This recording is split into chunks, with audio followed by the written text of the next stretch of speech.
Hi guys, so usapang international volleyball naman, KOVO or Korean V-League.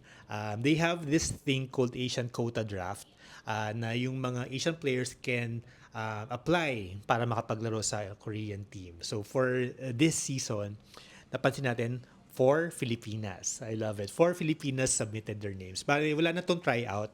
Unlike before, di ba dati nag-tryout sila Maylin Paat, si Tots Carlos, si MJ Phillips, si Tolenada, pero nakuha during the draft is si MJ Phillips. Pero nakapaglaro naman si Tolenada pero through a free agent thingy. Yun ang nabasa ko. Hindi siya through the draft.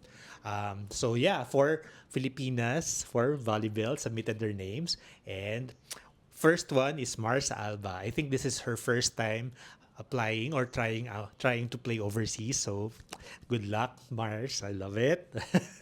She's very tall naman. She's very skilled. Magaling din siya dumipensa. So hopefully, manotice siya ng mga recruiters. Mars, good job. Good luck. Kaya-kaya mo yan. Majay Baron sa second. Di ba may chika before na si Majay was supposed to play overseas na? Taiwan ba yun? I think Taiwan yun. Correct me lang if I'm wrong. So, yeah, good job kay Majoy na she's still trying to play overseas. Third one is Maldi Madayag. So medyo matagal pa yung pagbabalik niya sa Chocomucho. So may miss pa natin siya ng mas matagal if ever makuha siya. And if ever makuha siya, this will be her second time playing as an import. Diba si currently nasa Japan siya. So good luck, Maddie.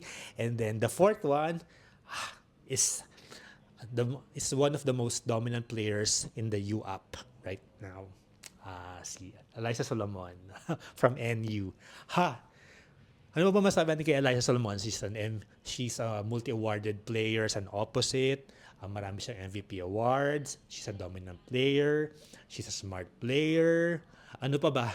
So, si Eliza Solomon na yan. I-recruit nyo na yan.